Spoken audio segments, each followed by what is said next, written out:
This is Matt Sweeting, this is Bob Sweeting, and this is Monterey Race Week 2012. We're here looking at an Aston Martin V12 cutaway engine.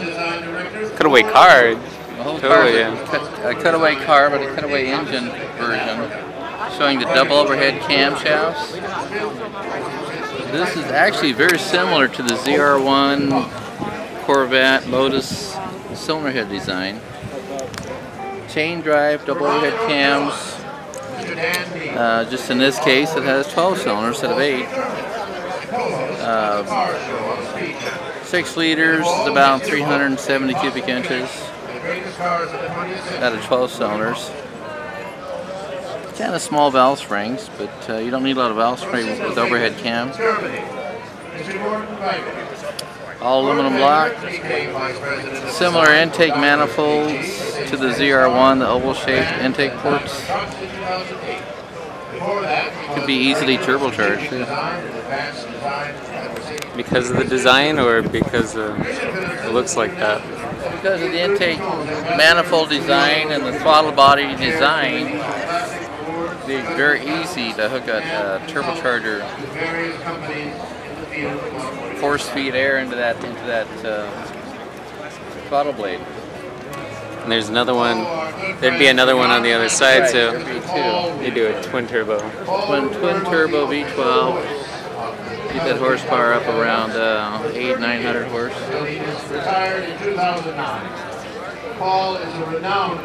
What we're doing is we're showing the rear muffler, and if you take a look here on either side, this is the exhaust coming from the front, from the engine, from the front of the car. And as it comes back at slow speeds, so for example in your neighborhood, valves in here will close, little flaps, forcing the exhaust through the muffler and quieting it down so you don't disturb your neighbors early in the morning. And then when you get out on the highway, get up to about 2,500 or 3,000 RPM, these valves will open, allowing the exhaust to come straight out the back, giving you that beautiful V12 exhaust note.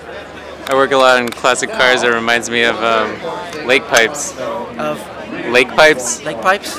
You With the solenoid?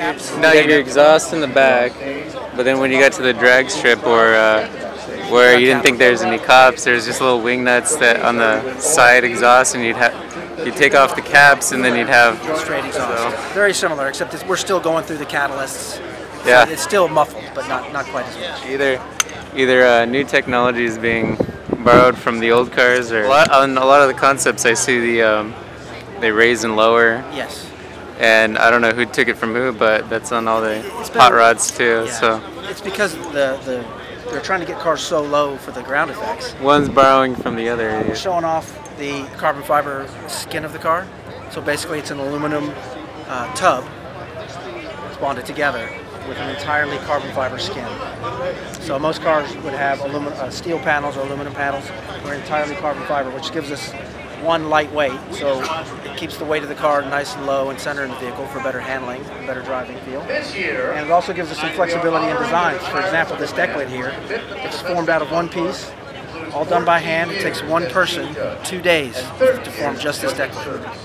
Rather than it's something that we couldn't do if we made it out of the traditional materials. It's easier than hand forming it in aluminum. Easier than hand forming aluminum. And with aluminum, you'd end up with seams and welds and things like that that you would have to fill or cover up. It's seamless. It's all one piece. Just showing, the bonded aluminum tub.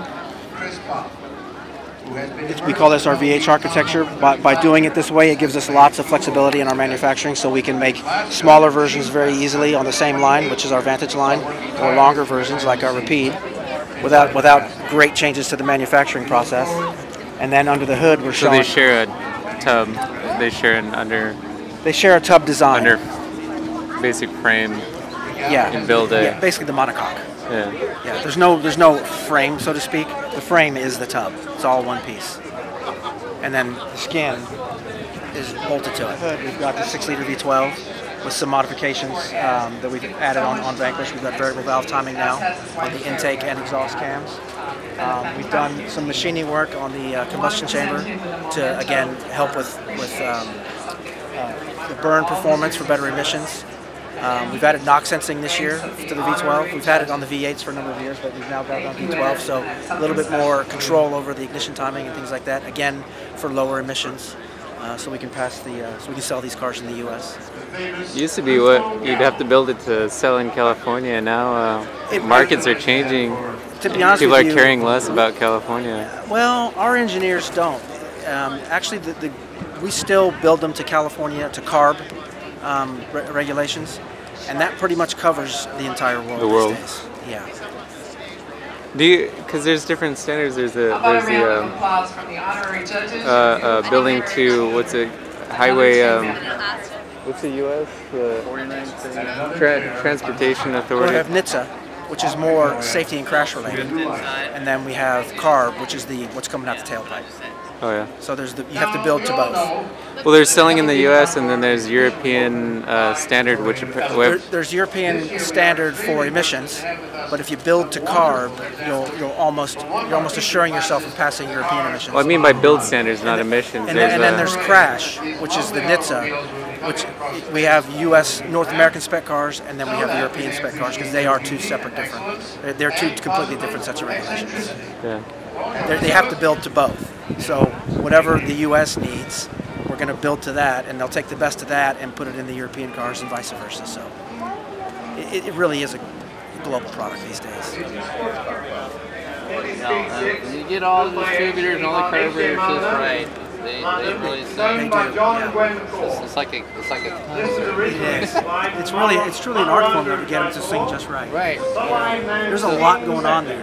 Well, yeah, with two distributors, exactly, different cams, it's wild, but that's old school. That's what racing and tuning is all about. Yeah, it's all done through computers and software. Now, I noticed on this engine, I have a ZR1, the LT5 engine, which had Lotus designed heads. I noticed a lot of similarity in this design.